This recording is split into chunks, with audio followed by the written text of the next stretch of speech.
મુખ્યમંત્રી ભૂપેન્દ્ર પટેલે ગાંધીનગરમાં રાષ્ટ્રીય ખનિજ ચિંતન શિબિરનો કરાવ્યો પ્રારંભ. કહ્યું, ચિંતન શિબિર એ નવા ભારતના નિર્માણનો રોડમેપ તૈયાર કરવાનું સક્ષમ મંચ. તો ખનિજ સંપત્તિ આપણી અર્થવ્યવસ્થાની કરોડરજ્જુ હોવાનું જણાવતા કેન્દ્રીય જળશક્તિ મંત્રી CR પાટીલ.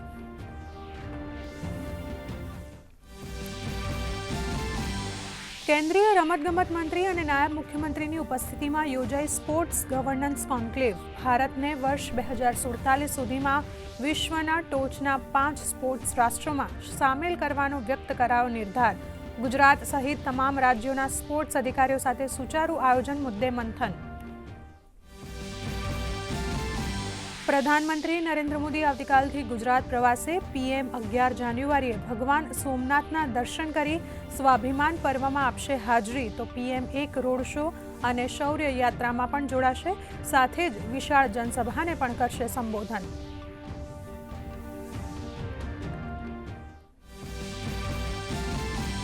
ગાંધીનગરમાં ટાઇફોઇડ બાદ કોંગો ફીવરના કેસ આવતા તંત્ર એક્શનમાં. પિંડારડા ગામમાં 26 વર્ષીય યુવાનનો રિપોર્ટ આવ્યો પોઝિટિવ. આરોગ્ય વિભાગની 2 અને પશુપાલન વિભાગની 1 ટીમ દ્વારા સર્વેની કામગીરી. અત્યાર સુધીમાં 339 ઘર અને 1519 વ્યક્તિઓનું કરાયું સ્ક્રીનિંગ.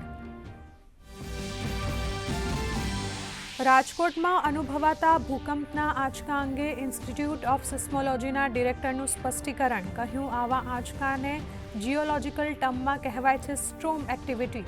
સૌરાષ્ટ્રમાં ભૂગર્ભ જળ પરિવર્તનથી આંચકાની શક્યતા. આવા આંચકાઓ ચિંતાનો વિષય નથી. ઉત્તરાયણમાં ઘાયલ થતા પક્ષીઓની સારવાર માટે રાજ્યભરમાં યોજાશે કરુણા અભિયાન. 10 થી 20 જાન્યુઆરી દરમિયાન 450 જેટલા કલેક્શન સેન્ટર રહેશે કાર્યરત.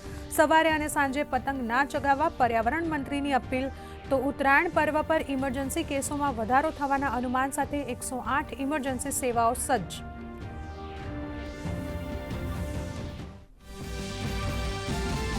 ભારત પ્રવાસ દરમિયાન અમદાવાદ પતંગોત્સવમાં જર્મન ચાન્સેલર આપશે હાજરી. MEA પ્રવક્તાએ પ્રેસ કોન્ફરન્સમાં આપી માહિતી. તો વેનેઝુએલામાં રહેતા ભારતીયો માટે એડવાઇઝરી કરાઈ જાહેર. તો સાથે જ US સાથે ઘણા મુદ્દાઓ પર ચર્ચા થઈ હોવાનું જણાવતા પ્રવક્તા. કેન્દ્રીય માહિતી અને પ્રસારણ મંત્રી અશ્વિની વૈષ્ણવે ક્રિએટર્સ કોર્નરનો કરાવ્યો શુભારંભ. DD ન્યૂઝ પર સોમવારથી શુક્રવાર સાંજે 7 વાગે પ્રસારિત થશે વિશેષ કાર્યક્રમ. આ નવી પહેલનો ઉદ્દેશ ડિજિટલ પ્લેટફોર્મ પર સર્જનાત્મક સામગ્રી પ્રદર્શિત કરવાનો.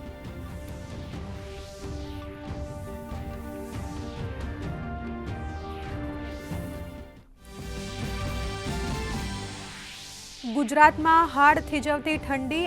4.8 ડિગ્રી તાપમાન સાથે નલિયા ઠંડુગાર. અમરેલીમાં 8.6 અને રાજકોટમાં 9.4 ડિગ્રી તાપમાન સાથે સૌરાષ્ટ્રમાં શીતલહેર. તો આગામી દિવસોમાં ઠંડી યથાવત રહેવાની હવામાન વિભાગની આગાહી.